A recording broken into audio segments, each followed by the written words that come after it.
Imagine your wife joking at a dinner table saying she'd swap husbands just for fun, and then watching the entire room go silent while one man at the table gives her a look that says, too much. That was the moment I realized my marriage wasn't a joke anymore.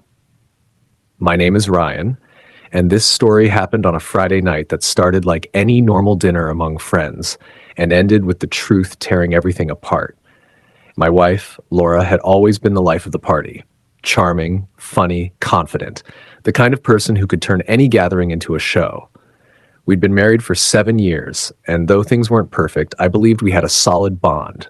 She had a close circle of friends, including another couple, Matt and his wife, Claire. We all got along well, often hosting dinner nights at each other's homes. That night, Laura wanted to host at our place. The table was beautifully set, candles lit, laughter echoing through the house. I grilled steaks, poured wine, and for a while it felt like we were all just having fun. 4 people sharing good food and stories, until Laura said something that made my stomach drop. We were talking about marriage, the ups, the downs, the routines. Then she laughed and said, maybe we should all just swap husbands for a week. I'm sure Claire would love a man like Ryan. He actually listens. Everyone laughed, except Matt. I noticed the way he looked at her. It wasn't amusement. It was familiarity.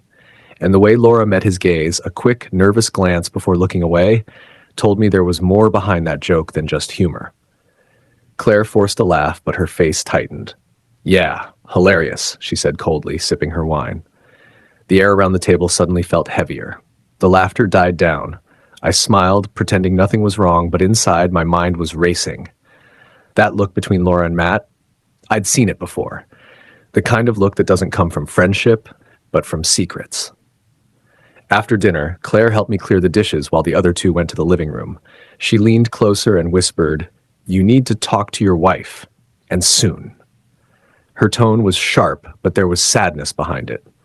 Before I could ask what she meant, she just said, "I'm done pretending," and left. Later that night, after everyone was gone, I confronted Laura. "Why did you make that joke?" I asked quietly. She rolled her eyes. "It was just a joke, Ryan. Don't be so serious." "Then why did Matt look like that?" Her face paled. "What look?" "The one that says he's not laughing because he already knows what it feels like." Her lips parted, but no words came out. The silence between us said everything I needed to know. I didn't shout. I didn't throw anything. I just said, "Tell me the truth." Tears filled her eyes. "It was one mistake," she whispered. "It happened once, months ago. I thought it didn't mean anything." I felt like my entire world collapsed in one breath. All the dinners, the late-night texts she said were work-related, the random excuses, it all made sense now. She tried to explain, but I didn't want to hear it. I just walked out. The next few weeks were quiet. I didn't tell anyone. I didn't even confront Matt.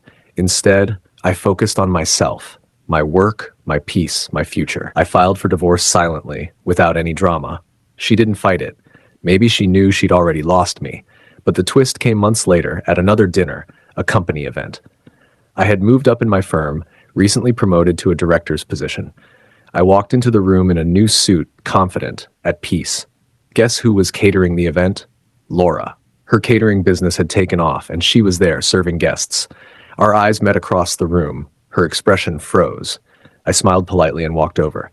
"Hello, Laura," I said calmly. "Ryan," she stammered. "You look good." "I feel good," I replied.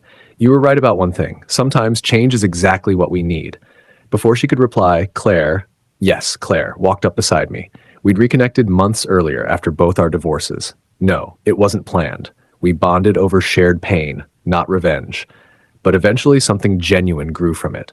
Claire smiled at Laura, then looked at me. "Ready to go, honey?" Laura's eyes widened. She dropped the tray she was holding.